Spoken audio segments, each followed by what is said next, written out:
Bom dia, boa tarde, boa noite, gente, tudo bom? Hoje a gente tem a presença aqui da grande sacerdotisa.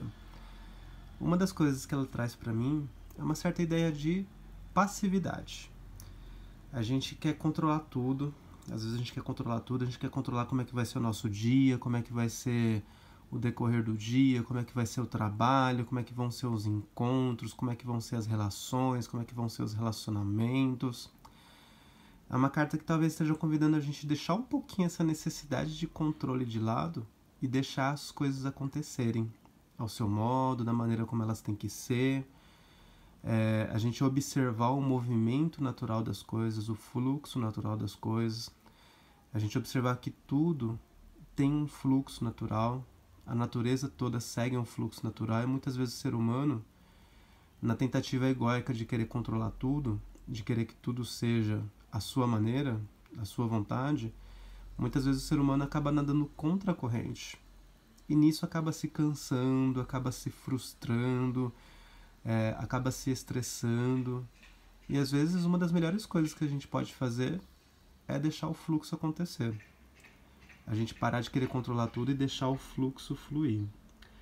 É uma carta muito associada ao oculto, a coisas ocultas. A gente observa esse véu metafísico aqui, praticamente ocultando o rosto dela. A gente tem uma vaga percepção do rosto dela, mas tem muitos véus, né, muitas ondas ali pela frente, na frente do rosto, que nos impedem de enxergar a realidade ali. Então é uma carta que, num sentido mais espiritual, mais metafísico, ela fala pra gente que tudo, pelo menos do nosso ponto de vista humano, encarnado aqui, tudo possui uma série de véus que ocultam a verdadeira realidade. E isso do nosso ponto de vista encarnado, aqui na dimensão física. Tudo tem o seu lado oculto, tudo tem a sua natureza espiritual oculta, e muitas vezes nós estamos enxergando apenas a superfície. Quase todas as vezes, na verdade, a gente está enxergando somente a superfície. É uma carta que pede para que a gente silencie um pouco o nosso ego. Lembra, a gente está falando de ego. Que a gente silencie um pouco o nosso ego e até mesmo a nossa necessidade de controlar tudo, de ter tudo ali na nossa mão.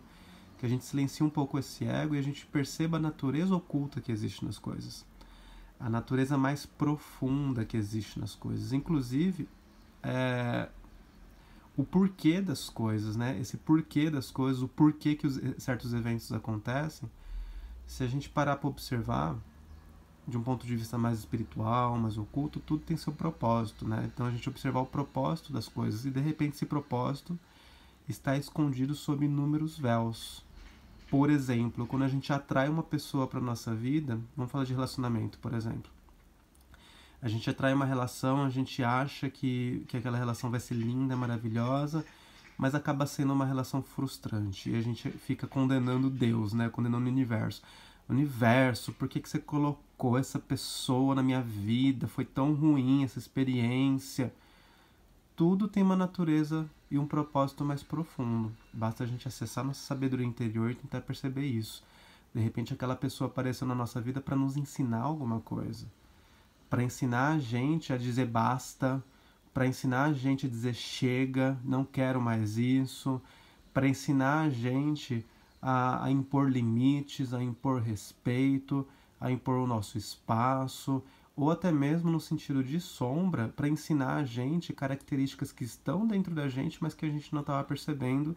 A gente percebe essas características na outra pessoa e a gente se irrita com essas características, mas não passa de uma sombra nossa. Então tudo tem o seu propósito mais profundo. Talvez esse propósito, talvez essa natureza esteja oculta, talvez esteja escondida. E aí a gente tem que procurar com um pouquinho mais de calma, um pouquinho mais de cautela, através do silêncio. Não é no ego barulhento, não é na cabeça barulhenta, nos pensamentos barulhentos que a gente vai encontrar essas respostas. É no silêncio, é na meditação, é na contemplação, que são características dessa carta. É uma carta bem contemplativa, bem silenciosa. Ela, assim como a eremita, ela sugere que é através do silêncio que a gente vai encontrar as respostas que a gente está procurando. É uma carta que pede para a gente confiar na nossa voz interior. E essa voz, ela é muito baixinha. Não é no meio do barulho, tanto barulho externo quanto barulho interno, que a gente vai conseguir escutar essa voz. Mas ela está aqui dentro da gente. Ela está sempre conversando com a gente. Outra coisa que essa carta sugere pra gente é a gente escutar os nossos sonhos. Carl Gustav Jung, o grande parte do trabalho dele, não tem muita propriedade para dizer, né, gente? Eu não sou psicólogo, mas boa parte, uma parte considerável do trabalho dele se baseia na análise de sonhos, psicologia analítica. Porque os sonhos, uma parte deles, pelo menos, são movimentações do nosso inconsciente. É o nosso inconsciente, inclusive o nosso eu superior, que na psicologia do Jung é nomeada de self, ele tentando conversar com a gente, tentando se comunicar com a gente, tentando orientar a gente. Os sonhos são que nem tarô, possuem uma simbologia.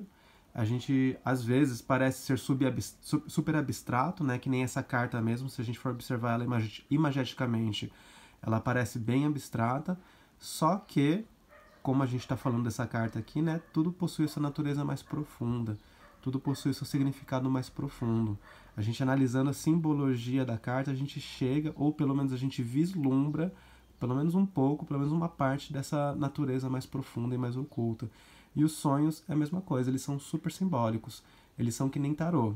Num primeiro momento, se a gente analisa eles superficialmente, eles parecem super abstratos.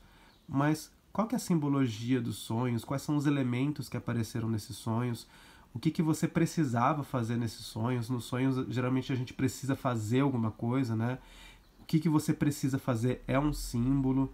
Se tem alguma coisa te impedindo de fazer essa coisa que você precisava fazer no sonho, isso também é outro símbolo. Muitas das nossas sombras se manifestam nos nossos sonhos, através de objetos, através de pessoas que incomodam a gente acaba sonhando com aquela pessoa. De repente estamos sonhando com a nossa própria sombra, e os sonhos estão aí para tentar alertar isso pra gente. Beleza? Gente, dá pra falar muito mais coisas sobre essa carta, mas eu vou parar por aqui para não ficar tão comprido o vídeo. Quero saber se você gostou, quero saber se fez sentido isso pra você, como mensagem pro dia. O que eu perguntei? Eu pedi uma mensagem espiritual para todos nós hoje, e saiu essa carta. Então comenta aí se faz sentido pra você, se teve alguma ressonância pra você. Lembrando que eu faço leitura particular de tarô, se você quiser um atendimento particular me chama. Tem o meu curso de tarô no link aqui no meu perfil. E também tem meu canal no YouTube, Tarô Nosso de Cada Dia. Me siga por lá, tá bom? Beijo, gente!